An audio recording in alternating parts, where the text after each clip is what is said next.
சீரற்ற வானிலையால் யாழ் மன்னார் பிரதான வீதியுடனான போக்குவரத்து மண்டைக்கல்லாறு பகுதியில் தடைப்பட்டுள்ளது.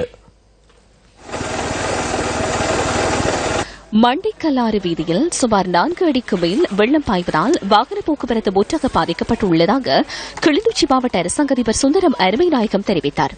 எவ்வாறாயினும் பயணிகளுக்கான படகு சபைகள் முன்னெடுக்கப்படுவதாகவும் கிளிநொச்சி மாவட்ட அரசாங்க அதிபர் குறிப்பிட்டார்.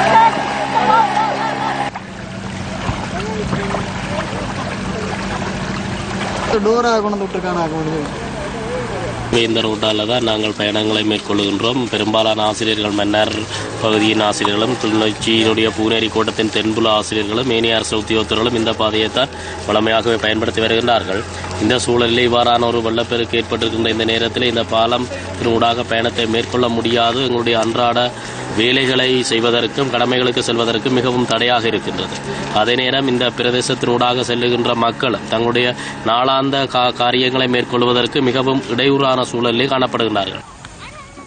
இதேவேளை கிளிநொச்சியில் பெய்து வரும் மழையினால் மேலும் சில வீதிகளூடான போக்குவரத்துக்கும் பாதிப்பு ஏற்பட்டுள்ளது.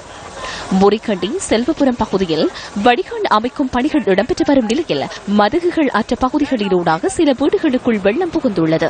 இதேவேளை அக்கராயன் குளம் வான் பாய்வதனால் முறிகண்டியூடாக அக்கராயன் வன்னேரி ஜெயபுரம் செல்லும் மக்கள் சிரமங்களை எதிர்நோக்கியுள்ளனர். குறித்த வீதியூடான கனரக வாகனங்கள் பயணிக்க முடியாத நிலை ஏற்பட்டுள்ளதுடன் மட்டுப்படுத்தப்பட்ட அளவிலேயே வாகன போக்குவரத்து இடம்பெறுவதாக எமது பிராந்திய செய்தியாளர் குறிப்பிடுகின்றார். இதனால் வலைப்பாடு ஜெயபுரம் ஆகிய கிராமங்களுக்கு செல்லும் பிரயாணிகள் மாங்குளம் சென்று வெள்ளாங்குளம் ஊடாக பயணிப்பதாக எமது செய்தியாளர் குறிப்பிட்டார்.